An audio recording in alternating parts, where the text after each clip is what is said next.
Okay, I had something I wanted to share with you. We have started a new thing as a family because our attitudes have been kind of rotten.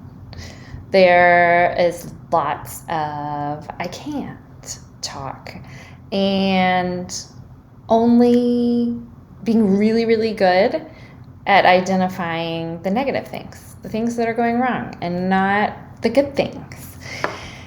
And so I've been praying and trying to come up in my mind with how can we change this in our family, and what could we do to make this different?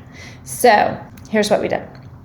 Now, we have not arrived, and it isn't going perfectly, but I was like, okay, mindset. But okay, what book are we going to read as a family on mindset? So I checked out Norman Vincent Peale's The Power of Positive Thinking. And I thought, well, we'll listen to the audio. So I started it. And he's a little bit older. I mean, the book was written a long time ago.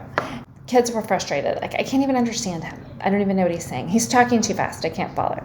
So in the midst of okay, we're starting today. We're going to sit down and do this 10 minutes, 5 minutes.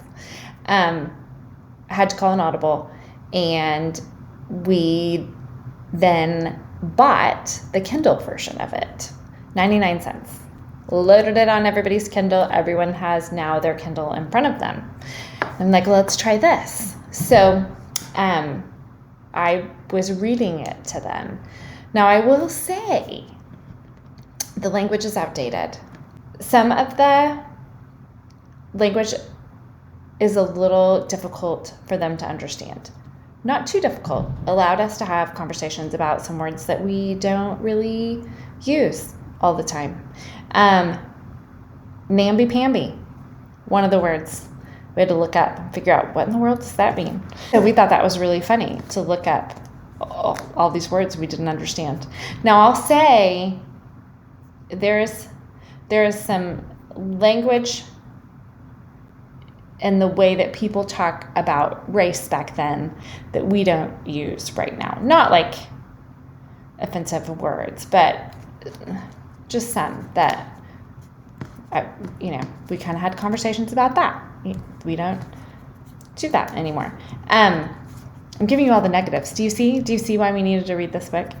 So those are my disclaimers.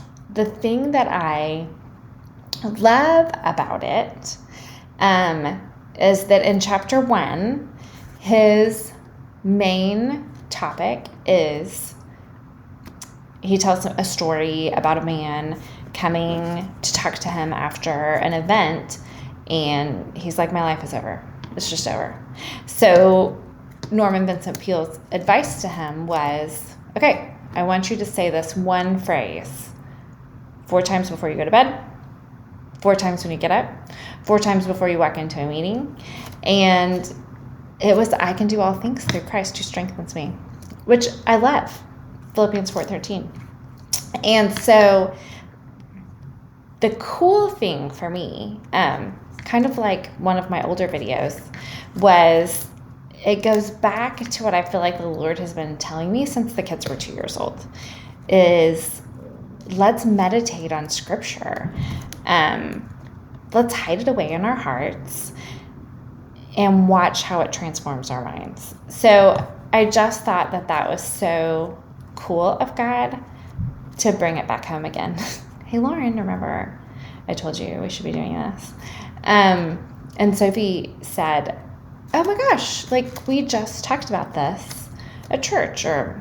And so then we had another conversation about how God will bring the same verses up, the ones we need to hear and learn and take to heart over and over and over again. So then I pulled out, my little spiral thing. When the kids were younger, I don't even know how young they were. I made one for them. And love it. They didn't even remember that I had done that. And it was sitting at our coffee table unused. But I went so far as to print off little pictures on our color printer. Look, be strong and courageous. I loved the little picture of that boy. So he will teach us his ways and we will walk in his path. I'm sure there's probably digital ways to do this now, but this was the only way back in the day when they were little. So I added this one, and this will be our verse for the month. It's messy. It doesn't go well all the time. Second time we sat down, I might have made Sophie cry. How's our positive thinking going? But I feel like it's so important to persist. So we're only still in the first chapter.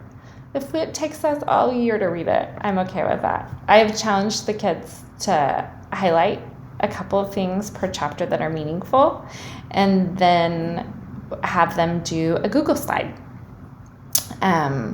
Not a whole lot of content, just a takeaway. One takeaway per chapter. I will say, like, if you attempt to do this, it might not go well. You might get pushed back. There might be crying. And I feel like it's worth it to push through and see what kind of change that could happen in me and my attitude and the kids and their attitudes and our hearts and what the Lord wants to teach us. And so this might not, a chapter in, I can't say this is the greatest book I've ever read because we've not made it that far. Have you read this book? Have you attempted to implement some mindset work in your families? What have you used and what's worked for you? Share with me your wisdom. Oh, those who are doing it better and have gone ahead of me. We're stumbling through this plan, but I think it's going to be good. So I have to remember I can do all things through Christ who gives me strength. And we're going to hopefully make some change. I'll keep you updated on our progress. We might have to share our PowerPoint slides. I don't know. I think that sounds like a real fun thing. I think there's little treasures to be had. And so I hope you are having a wonderful day, and there are some takeaways, and maybe you have some ideas for how I can improve this positive mindset plan.